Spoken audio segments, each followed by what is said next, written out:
Le projet d'afforestation Bakassi lancé par Total Energy Ango dans le département des Plateaux en 2021 pour la compensation carbone risquerait de mettre les populations riveraines, notamment les peuples autochtones, les terriens et les agriculteurs dans une situation de pauvreté, selon le rapport de suivi de ce projet intitulé La compensation carbone au prix des droits humains. Rapport présenté ce mercredi 22 novembre 2023 à la presse nationale et internationale par le secrétaire permanent de la commission Justice et Paix, Brice Makosso. Ce projet de Total Energy, ce projet Bakassi, a négativement impacté les agriculteurs qui sont dans la zone de Ngo.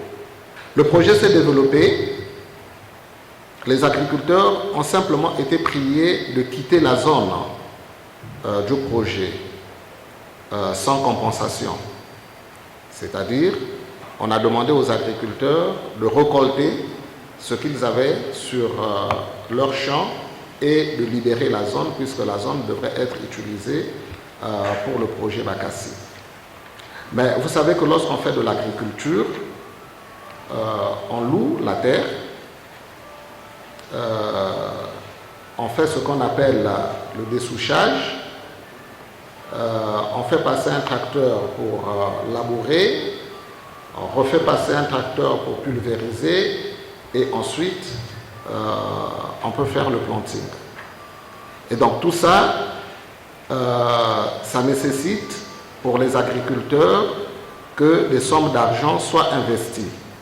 Et le fait que ces agriculteurs ont été priés de quitter la zone sans compensation constitue évidemment une violation pour les droits de ces agriculteurs, et c'est ce que nous mettons en exergue dans le rapport pour montrer que ces projets de changement climatique, ce projet de carbone ne devrait pas se faire au détriment des droits des agriculteurs.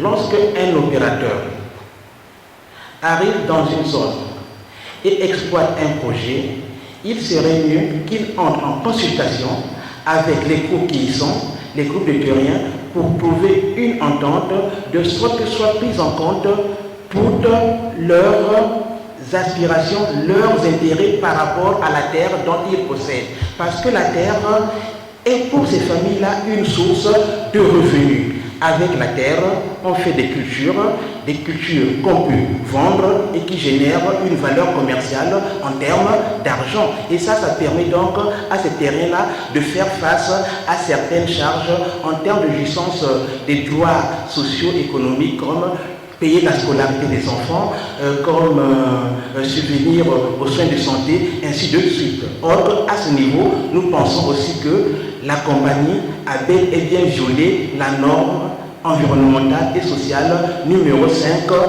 de la Banque mondiale. Exécuté sur une superficie de 55 000 hectares, ce projet Bakassi de Total Energy est venu évincer ou presque les populations riveraines de leurs terres cultivables, selon les témoignages recueillis sur le terrain par la commission Justice et Paix, qui n'a pas manqué de formuler quelques recommandations. Le danger de ce projet, c'est de mettre en concurrence les terres agricoles face à cette activité d'afforestation. Et donc nous recommandons au gouvernement de la République du Congo que pour tous les projets futurs, que le gouvernement puisse faire une cartographie exhaustive pour pouvoir identifier les différents impacts de ces projets sur les droits humains. Il ne faudrait pas qu'on laisse développer ces projets tant que nous n'avions pas encore vérifié quels sont les impacts sur les agriculteurs, sur le foncier, notamment les propriétaires fonciers, mais aussi sur les autochtones qu'on retrouve nombreux dans les départements du plateau. Notons que les actions de remédiation menées a posteriori ont été jugées insuffisantes selon ce rapport.